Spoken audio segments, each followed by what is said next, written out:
স্বৈরাচার সরকারের অর্থ পাচার ও দুর্নীতির কারণে দেশের অর্থনীতি ভেঙে পড়েছে এমন মন্তব্য করেছেন প্রধানমন্ত্রী তারেক রহমান।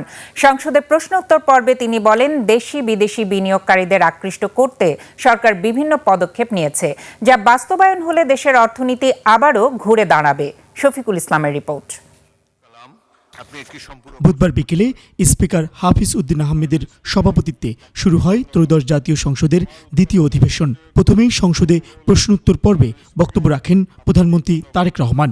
স্বৈরাচারের পতনের পরে আমরা আগেও দেখেছি এবং পতনের পরে আমরা আরো পরিষ্কারভাবে দেখতে পাচ্ছি যে কিভাবে দুর্নীতি এবং অর্থ পাচারের মাধ্যমে দেশের অর্থনীতি ব্যবস্থাকে সম্পূর্ণভাবে ধ্বংস করে দেওয়া হয়েছে। তিনি বলেন, দেশি বিদেশি বিনিয়োগকারীদের আকৃষ্ট করতে সুদের হার পর্যালোচনা করা হচ্ছে।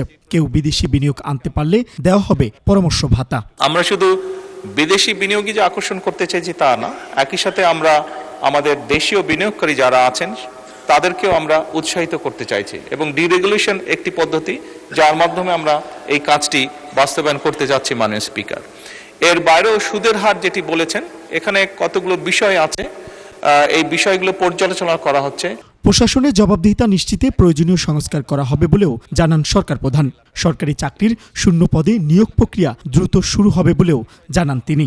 মাননীয় স্পিকার, প্রশাসনিক কার্যক্রমে দক্ষতা, স্বচ্ছতা এবং জবাবদিহি নিশ্চিত করার চেষ্টা করা, একইভাবে দুর্নীতি একটি ব্যাধি যা সমাজের বিভিন্ন রন্ধে রন্ধে পৌঁছে গিয়েছে, এ ব্যাপারে যত দ্রুত সম্ভব, যতটুকু সম্ভব কঠোরভাবে প্রতিরোধমূলক এবং দমনমূলক ব্যবস্থা গ্রহণ করা। অর্থনীতির চাকা সচল রাখতে সবাইকে দেশের জন্য কাজ করার আহ্বানও জানান তারেক রহমান। আমরা আশা করছি বিদেশে বসবাসকারী বাংলাদেশিরাও ইনভেস্ট করবেন দেশে।